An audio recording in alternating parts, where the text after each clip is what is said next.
কুম্ভ মেলায় এসে মোনালিসা নামের এই মেয়েটি সোশ্যাল মিডিয়ায় খুব ভাইরাল হচ্ছে। এই মেয়েটা সাধারণত রুদ্রাক্ষের মালা বিক্রি করে নিজের সাথে পরিবারের পেট চালায়। আর এখন শোনা যাচ্ছে পুষ্পা 3 মুভিতে মোনালিসাকে নাকি নায়িকা হিসেবে চান্স দেওয়া হচ্ছে। খবর সূত্রে জানা যাচ্ছে তার ধূসর রঙের চোখ নাকি সবাইকে আকর্ষিত করছে। আর শোনা যাচ্ছে এই ধূসর রঙের চোখের কারণেই নাকি তাকে ফিল্মে চান্স দেওয়া হবে। এই মোনালিসা হচ্ছে মধ্যপ্রদেশের খারগঞ্জ জেলার মহেশ্বরের বাসিন্দা, এক আদিবাসী সম্প্রদায়ের মেয়ে। প্রয়াগরাজের কুম্ভ মেলায় ইনি পরিবারের সাথে রুদ্রাক্ষের মালা বিক্রি করতে এসেছিলেন, কিন্তু কে জানতো যে ইনি মালা বিক্রি করতে এসে ফিল্ম জগতে পৌঁছে যাবে। মোনালিসা কিছু পরিমাণে খুশি হলেও এর পিছনে লুকিয়ে আছে বড়সড় দুঃখ।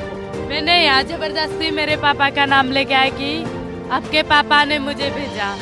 मैंने वहाँ मना किया कि मेरे पापा ने भेजा, मेरे पापा के पास जाओ, मैं नहीं फोटो खिंचवाऊंगी भाई आपके पास। अब मुझे भी डर लगता है कि यहाँ कोई भी नहीं है, कोई कुछ कर रहा दे, यहाँ लाइट ना वगैरह कुछ भी नहीं। फिर भी वो लोग अंदर जबरदस्ती घुस गए और उतने में मेरे पापा आए और मेरे पापा ने चिल्लाया कि तुम जबरदस्ती लड़की के पास कैसे आए। फिर मैंने बोला कि पापा आपने ही भेजा था कहीं, तो मेरे पापा ने मना किया कि मैंने नहीं भेजा बेटा इनको। यही गुस्से में मेरा भाई उनका मोबाइल लेने गया और 9 लोगों ने मिलके मारा मेरे भाई को, और यहाँ के लोगों को बोलने भी जाए तो उल्टा हमको बातें सुनाते हैं। খবর সূত্রে জানা যায় মোনালিসার ছবি তোলার জন্য কয়েকজন পুরুষ তাকে তাড়া করেছিল, আর তার ভাই যখন বাধা দিতে যায় তখন তাকে আক্রমণ করা হয়। তার ভাই শুধু বলেছিল যে ছবিগুলো ভিডিওগুলো মোবাইল থেকে ডিলিট করতে, কিন্তু সেই কথা বলাতেই তার ভাইয়ের উপর আক্রমণ করা হয়। देखा होगा कि आज मीडिया वालों ने, पब्लिक वालों ने मुझे बहुत परेशान किया। ये बात लेके मेरे माता पिता भी बहुत परेशान है। इसकी वजह से মোনালিসা দুঃখ ভরা মন নিয়ে এক ব্লগারকে জানায় যে এইসব আমার কিছু আর ভালো লাগছে না। बहुत गुस्सा आता है, अभी भी चाहता है कि मिल जाए तुमको थप्पड़।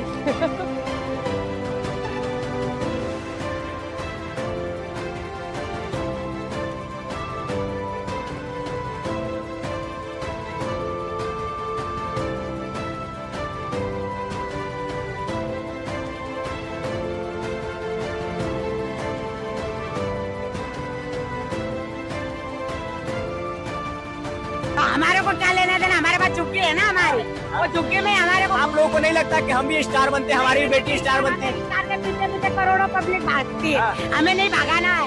हमको हर पब्लिक जैसा घूमना चलना फिरना। फिल्मों में ऑफर आएगा, आपकी बेटी फिल्म में काम करेगी। फिल्मों में काम नहीं लेना, छोटे कपड़े नहीं पहनना। কোথাও না কোথাও তাদের পরিবারে একটা ভয় আছে যদি কিছু হয়। তাই এই সব কথা ভেবে মোনালিসা ভাইরালের জগতে যেতে চায় না এবং পুষ্পা 3 নায়িকা হওয়ার স্বপ্নও সে দেখতে চায় না। আমরা এর আগে অনেকেরই কাহিনী, অনেকের ঘটনা দেখেছি যেটা হঠাৎ ভাইরাল হয় আবার নিমেষে মিশে যায়। তার মধ্যে যেমন রানু মণ্ডল, ভুবন বাদ্যকর, আর এই কদিন আগে ভাইরাল হয়েছিল রাজুদার পকেট পরোটা। তাই এইসব কথা ভেবে কোথাও না কোথাও আমরা এটা অনুমান করতে পারি এই মোনালিসার ভাইরাল হওয়া জিনিসটা আবার মাটিতে না মিশে যায়। দেখা যাক আগামী দিনে পুষ্পা 3 মুভিতে মোনালিসাকে নায়িকা হিসেবে পাওয়া যায় কিনা। আপনাদের কি মনে হয় অবশ্যই কমেন্টে জানাবেন। আর আমার তরফ থেকে সকলকে জানাই কুম্ভ মেলার শুভ কামনা।